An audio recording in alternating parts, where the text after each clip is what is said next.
Hi there, it's Julie Reid here from Portfolio Oomph, here with our Thursday lunchtime questions and answers sessions. Hope you're managing to get a bit of time out at lunchtime to catch up with us here. So what we wanted to talk to you about today is photography. We get quite a lot of questions about what kind of things you should be putting in your art college portfolio.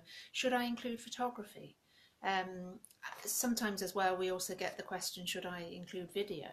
And I would say, very much depending on which subject you're applying for, that photography can be a really good way of exploring ideas in the initial stages of research and development. If you remember seeing the creative process or the design process, or if you studied any of our ebooks or looked at any of our blog posts, we talk about this kind of four-part design process, creative process, and part of that is your research and your development. So photography can be a really good and important aspect of that when you're first of all exploring the subject that you're working on, when you're finding out ideas, you're interrogating the objects, the place, the person, the idea. Photography can be a really good way of exploring that, recording that. And it can be part of your sketchbook. You can be using photography in the sketchbook, annotating it to give you ideas, about how you can further develop. But photography as a, we talk about the portfolio and we talk about sketchbooks, but photography actually in the portfolio, so as kind of finished pieces or showing parts of the development work, you wouldn't always expect to see only final pieces in the portfolio. So you might be mounting up some of the development work, you're feeling it's really important parts of the project, maybe not finished pieces, but they're important parts of the development of the idea. So you might mount those for your portfolio. So photography, I think, can be a really powerful addition to a portfolio if you're studying anything like, well, if you see the degree shows, there's lots of degree shows coming up very soon.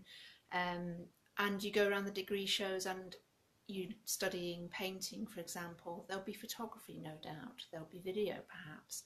Studying sculpture, I'm sure there'll be plenty of video and photography in these degree shows.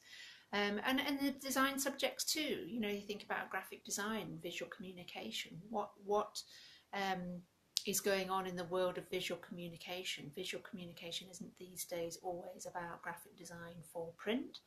There's so much visual communication going on. So video and photography is really relevant. So yes, include video and photography if you can do, if you want to. Video, I would keep it reasonably short. So, if you're thinking of developing ideas through video, it might be quite conceptual pieces. I'm not talking necessarily a narrative video where it's a story being told. It's maybe quite a sort of abstract conceptual video where you're exploring an idea. But I would say to keep video reasonably short, because when you're assessing portfolios, and having done this for many years, you're not going to sit down and watch a whole video if it's even if it's 10 minutes, even if it's half an hour.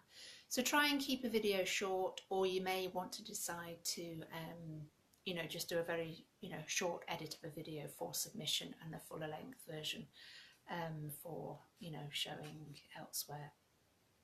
So just have a quick look at my notes.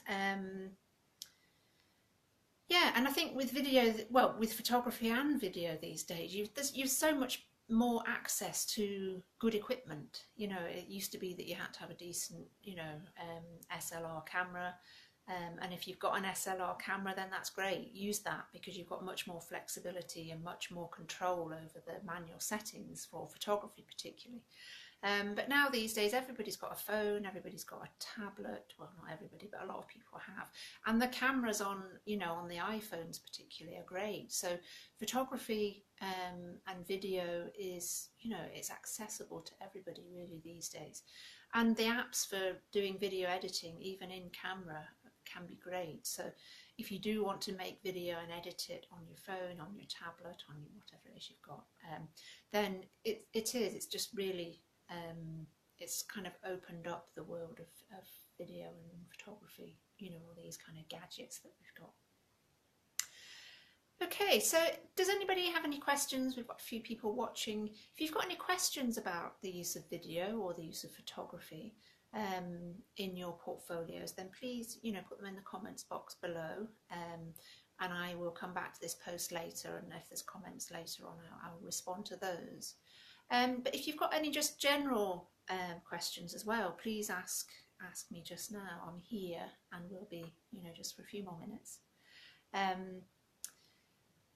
I also wanted to just catch up with the students who are based in Scotland, who did their higher art and design exam paper on Wednesday, just gone, yesterday even, yeah. Hoping it went well. Hope you gave it your best, and good luck for getting your results back. But also good luck and well done to everybody else in the rest of the UK and the world, really, because there's people all over the world following us here on Facebook. Okay, so I don't think there's any questions at the moment, so I'm hoping this is finding you well and ploughing on through those exams. We may next week come to you from a degree show, we're not sure yet, but please, if you haven't already noticed that there are degree shows happening around the country, please jump online. If you've got colleges that you're planning to apply to next year, or even if you're just vaguely thinking about having, you know, a creative career, get along to some of the degree shows. In Scotland, Dundee's I think is finishing just now, and we've got Edinburgh and Glasgow starting next week. So wherever you live in the world, at a city close by you, I'm sure, in the country, I'm sure there'll be a degree show starting fairly soon. So it's a great opportunity to see what's happening on these courses that you're potentially interested in. Don't forget, it's not the quality, the standards that you'll be seeing, remember, are years ahead of where you'll be at school. They're not it's not a good kind of indication of where your portfolio needs to be in terms of ideas and quality, but it's the end product. It's how people are coming out from art college at the other end, and it's really inspiring, I have to say. We had a student last year who was so inspired and motivated, having seen the Glasgow School of Art ones last year, and it really took the students' work in a completely different direction. So yeah, see if you can get to a degree show, and we will catch up with you this time next week. Hope you're having a good week. Bye.